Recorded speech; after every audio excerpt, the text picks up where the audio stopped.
record us on. 3, 2, 1, and action. Hi, I'm Janet Bridgers with Earth Alert, and welcome to another episode of Heroes of the Coast.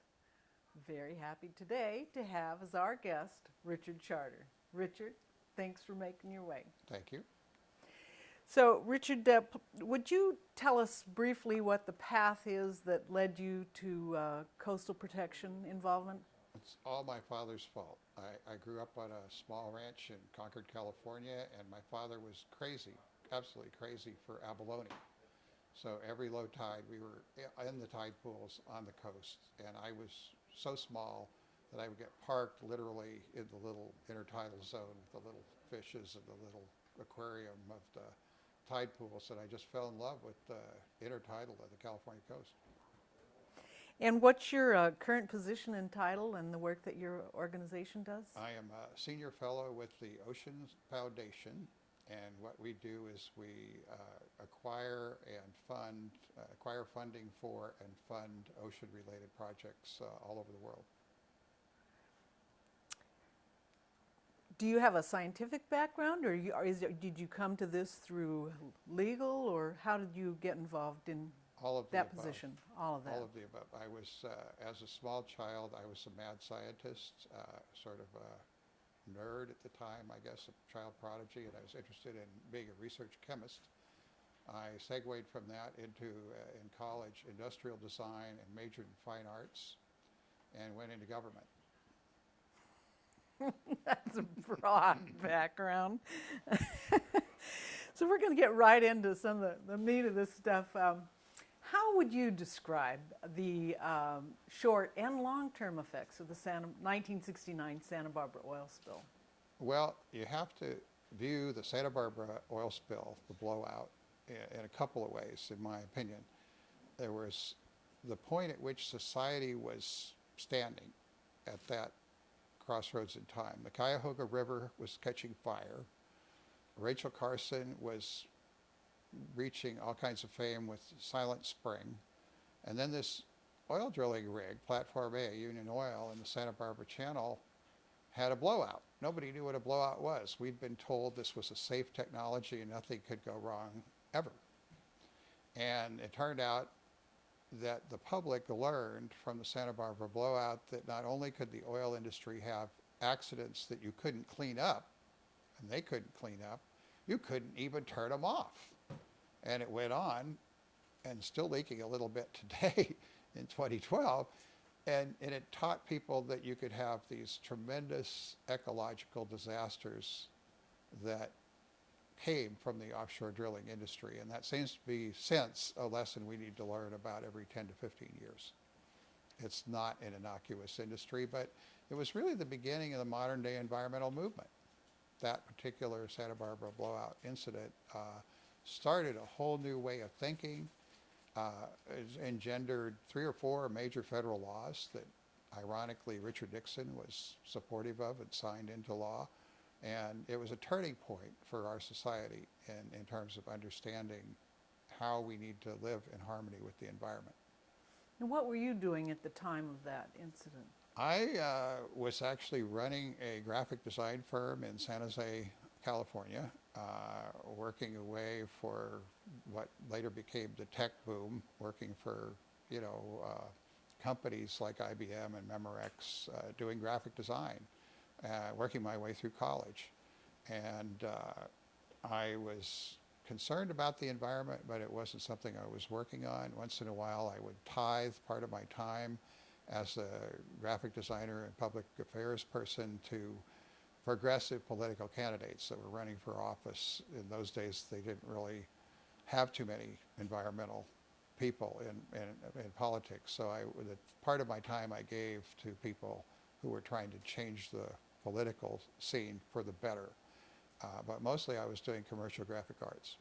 So then how did you become directly involved in coastal protection?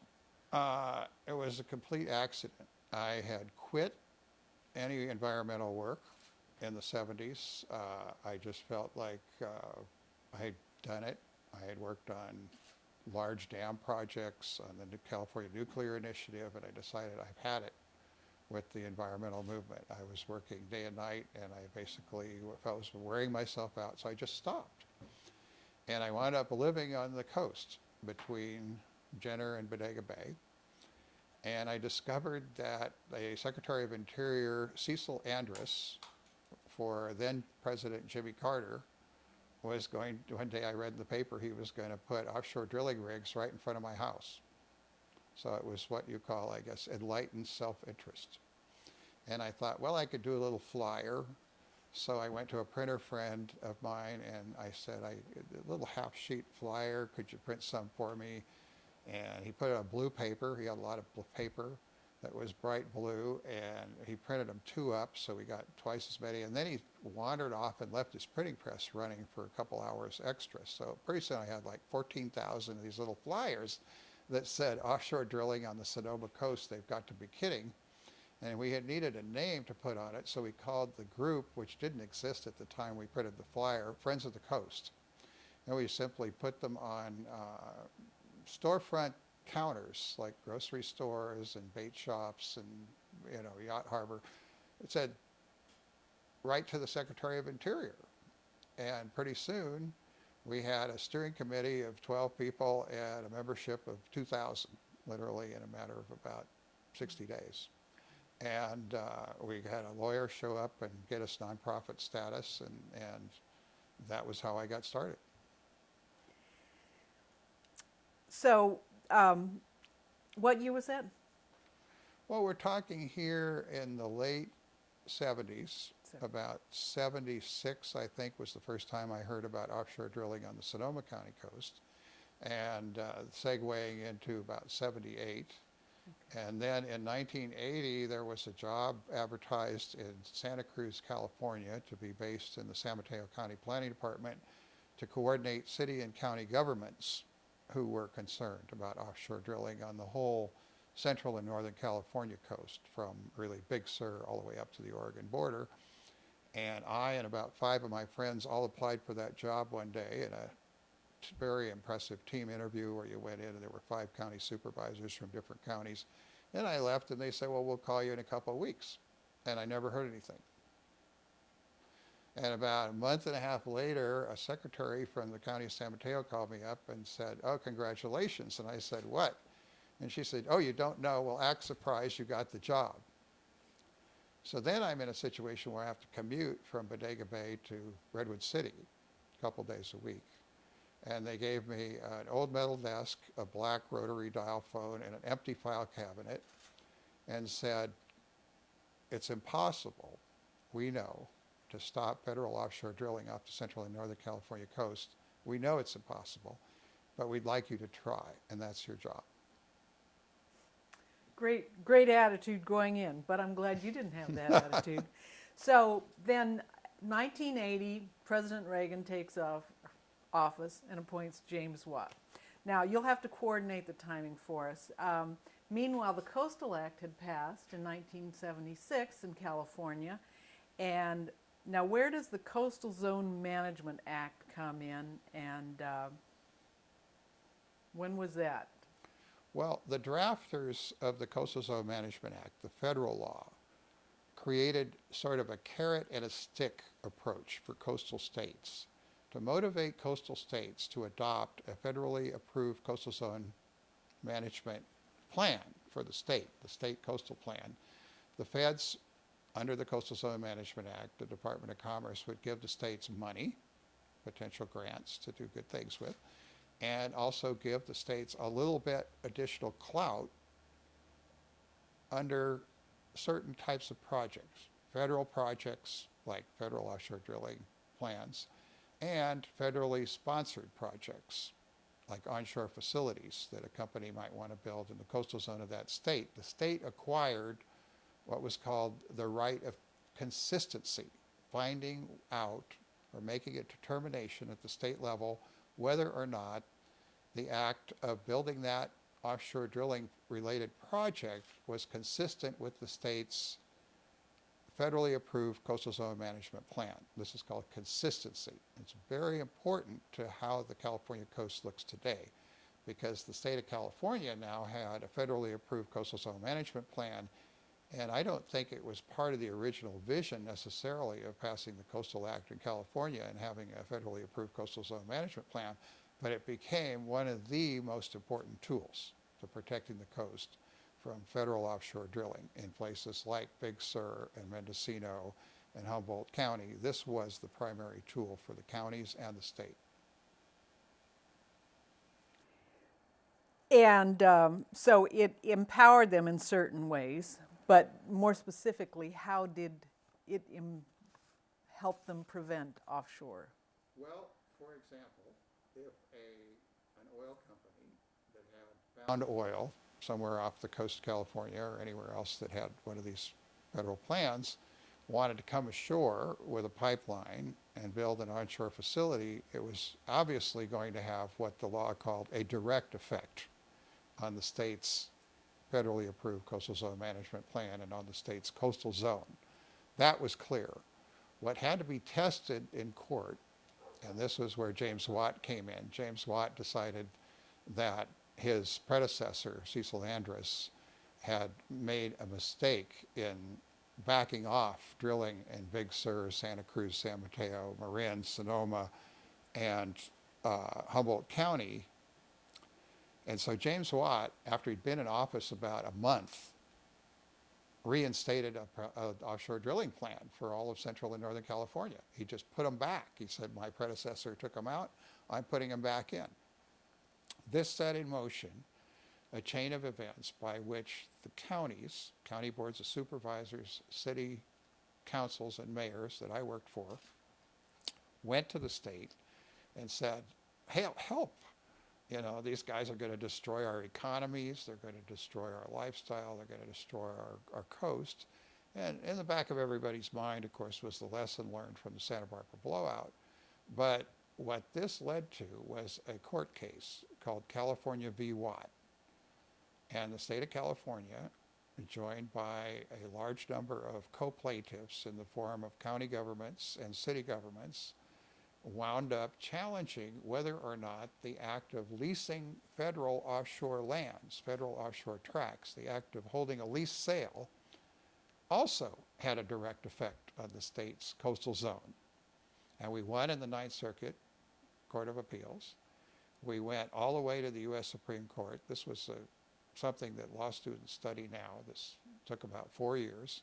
And we lost in the U.S. Supreme Court. The Supreme Court, we built a lot of good case law along the way, but the U.S. Supreme Court said, no, the act of leasing tracts is simply a paper transaction, and a paper transaction does not have a direct effect on the state's federally approved coastal zone.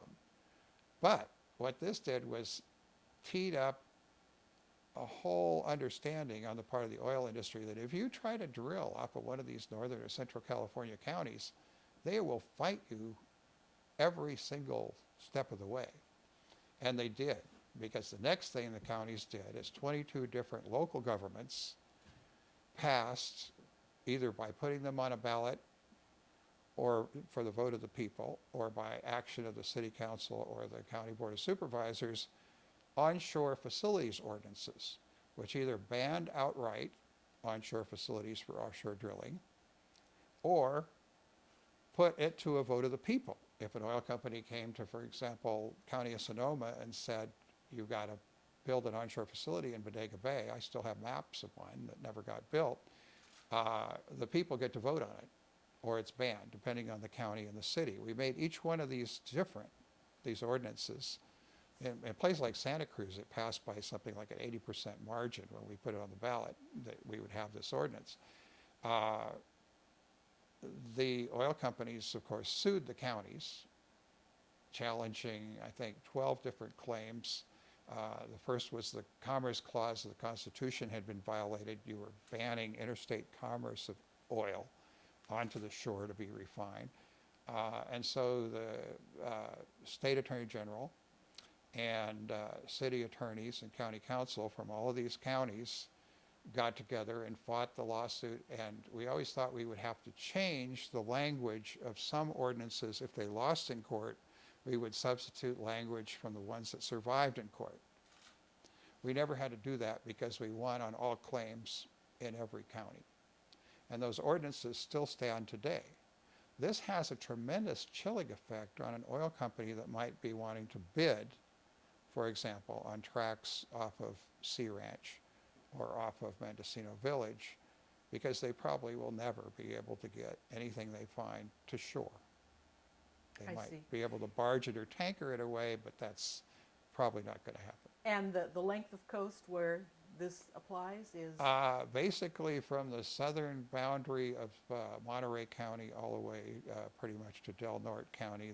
It's spotty elsewhere in the state, but it is basically a keep off sign that can be seen from the ocean by the oil companies.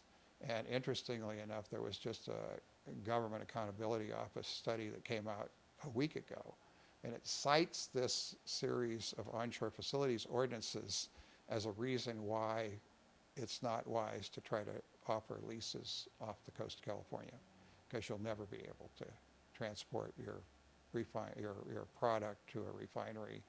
You can't get across the coastline. When does Lease Sale 73 come into the story? Well, with Jimmy Carter as president and Cecil Andrus as Secretary of Interior, we had been facing a lease sale called Lease Sale 53, which was basically Big Sur, Santa Cruz, San Mateo Coast, Marin, Sonoma Coast, Mendocino Coast, and Humboldt County off of Humboldt Bay. Because we had invented a new tool for that, which was James Watt went nuts and tried to lease everything, Congress got involved, and the county supervisors and the city council members went to their members of Congress, and which we have a large California congressional delegation. In a bipartisan way, that House delegation and both of our senators cut off James Watt's money, just like you do with your teenagers when you're getting credit card receipts from Baja. They cut off his money and said no funds shall be expended under this title, the Interior Appropriations Bill that funds the Interior Department, for leasing, pre-leasing, and related activities in the following geographic areas. The first time they did that in calendar 81 for fiscal year 82, Congress cut off Watt's money for leasing any of the areas off of Central and Northern California. That was carried by a congressman named Les Aucoin from Oregon, who remembered dead cows washing up on Oregon beaches from floods from rivers in Northern California. He knew the currents would carry an oil spill into Oregon. And the bottom line is that expanded every year, the geographic scope of that, as other states decided, we want one of these in North Carolina, we want one of these in Florida. And that, what became known as the offshore drilling moratorium, lasted in a bipartisan fashion for 27 years. So there were these layers of protection now. Congress cutting off the money for the Interior Department, the Coastal Zone Management Act providing the state with another tool. And finally, throughout this whole process, of course, everybody kept looking for, how do we get permanent protection? What's permanent? You can't just renew protection once a year, because one of these years you could miss. And literally for 27 years, I would go to a markup in the House Appropriations Committee and sometimes win by 1 vote margin. And most of those years I could have lost 1,300 or 1,400 miles of coast just like that. So what became the holy grail, if you will, the ultimate goal, was to find what's the mechanism for permanent protection. And there are only 2 such mechanisms available. One is called an OCS, or Outer Continental Shelf Exclusion Zone, whereby any president and their Secretary of Interior can just take an area of the Outer Continental Shelf off the maps so they can never be leased. And those are very rare. We only have 2 of those in California, and they're very small. One is a tiny little postage stamp off of the city of Santa Barbara that Richard Nixon granted to the people of Santa Barbara after the Santa Barbara blowout. And the other one is a loop around Point Reyes that John Burton, when he was in the House of Representatives, got excluded. But we kept looking for a larger and more lasting mechanism, and that second mechanism is called the National Marine Sanctuary.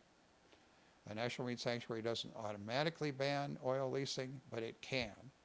And if it does, in its management plan and as a designation document for that National Marine Sanctuary, it bans oil drilling permanently. And so between the Channel Islands National Marine Sanctuary, the Monterey Bay, Gulf of the Farallones, Cordell Bank National Marine Sanctuary, today, somewhere between a quarter and a third of the California coast is permanently protected from offshore drilling as long as future administrations in Washington respect the National Marine Sanctuary Program.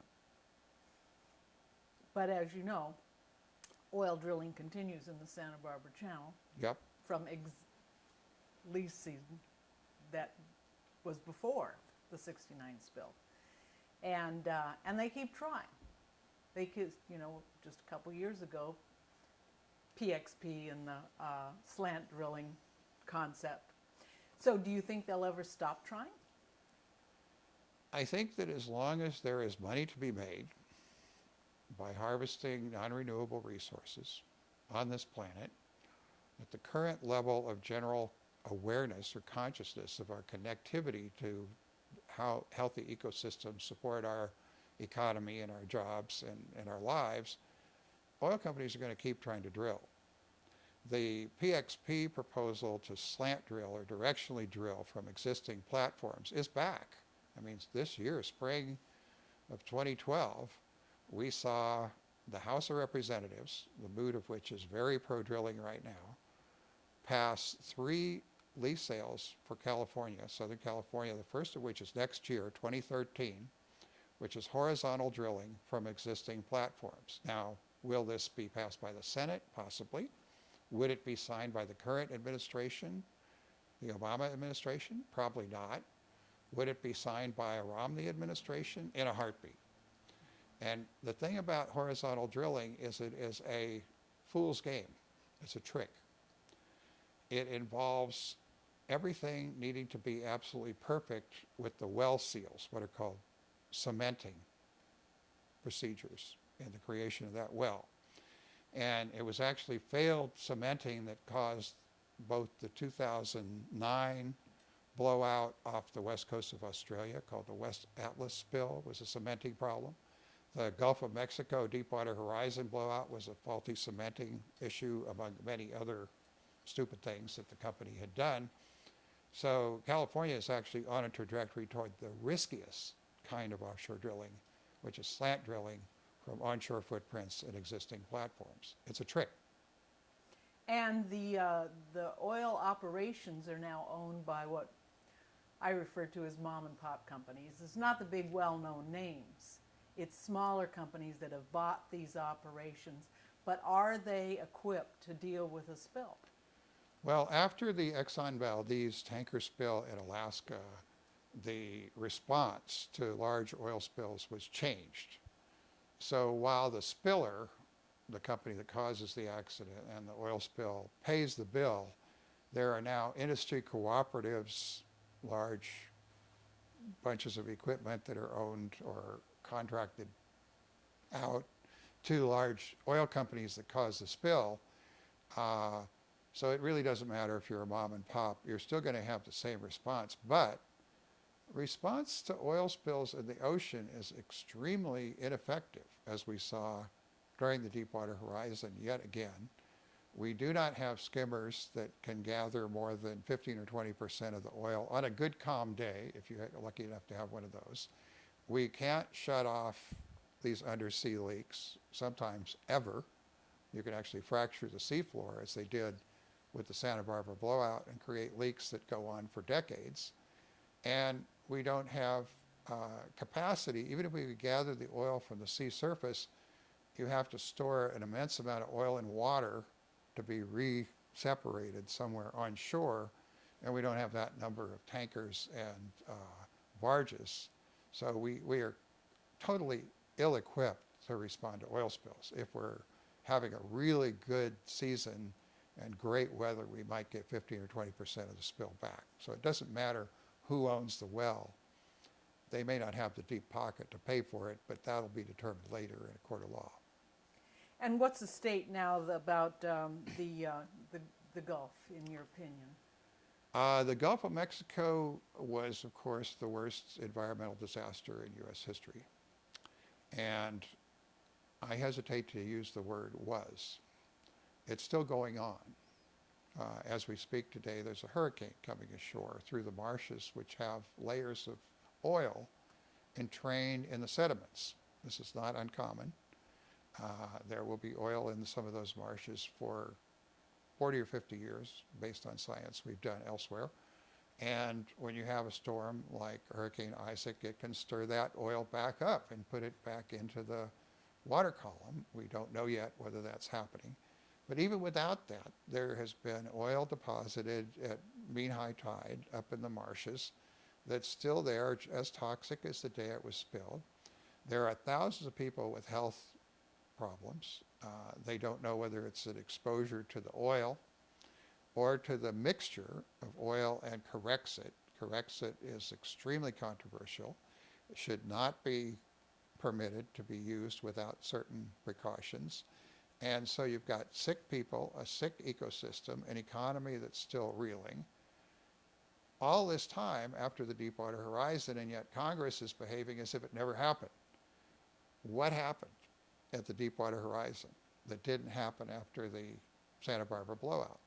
What happened after Deepwater Horizon is the oil industry has spent tens of millions of dollars on public relations to greenwash the accident, point the finger of blame at each other, and claim it can never happen again. Why do they do that? Because they want to go to the Arctic.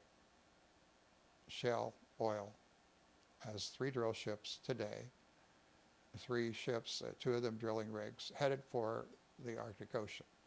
We know one thing. There is no technology on Earth anywhere that clean up spilled oil in the Arctic, particularly among broken sea ice. So if they use the open water season, now they're asking for an extension of their drilling rights into a season where they're likely to get hit with ice again. You're taking a high-risk endeavor, offshore drilling, into a pristine environment, particularly sensitive to the toxicity and the range of problems that come with offshore drilling, and you haven't got a spare. You have no backup. It's really not just stupid, it's insane. But if you spend enough money convincing the American people that it will somehow lower the price at the pump and somehow create jobs, offshore drilling's become the mantra for jobs, as you've noticed. This all didn't just happen overnight. This was a plan. Tens of millions of dollars were spent creating offshore drilling equals jobs and no risk. So until the next big accident, and I'm sad to say there will be one. I mean, I just sat through a chemical safety board hearing on the Deepwater Horizon in Houston. The Deepwater Horizon was so preventable, it was pathetic. It never needed to happen. But between human error, mechanical failure, and just natural risk, just accidents happen, we're going to continue to have accidents in the offshore drilling arena. And I think our job is to make sure our most pristine crown jewels on America's coastline, what's been lost in this reprogramming of public perception by the public relations companies that work for the oil industry, what's been lost is America's natural heritage. The fact that protecting our coast protects our environment and protects our jobs. In 2000, the last time the state of California ran the numbers, we were looking at about a $42.9 billion coastal economy in California, coastal dependent on a clean coast. We are about 19% of the national coastal economy. And in that year, they found out that using the multiplier effect, you got about 700,000 jobs in California dependent on a clean coast. 700,000? 700,000. Okay. So if you want to talk about jobs, keep your coast clean. Right. And we found that, well, of course, coastal real estate in California has gone up big time. Richard, we could talk for hours, I know, but thank you for making your time available to us today, and very much thank you for your work. Thank you very protect much. And the coast. it's not been just my work. This would not have happened without tens of thousands of people all over the country, including in California, who cared enough, had the emotional connection to work to protect this coast. And my hope is that the next generation, and I get calls all the time from students, the next generation will carry this on. Otherwise, it's gone. We just delayed the inevitable. Thank you. Viewers, thank you for watching. We'll be back next week with another episode of Heroes of the Coast. 3, 2, 1, and stop your recorder. Record stop.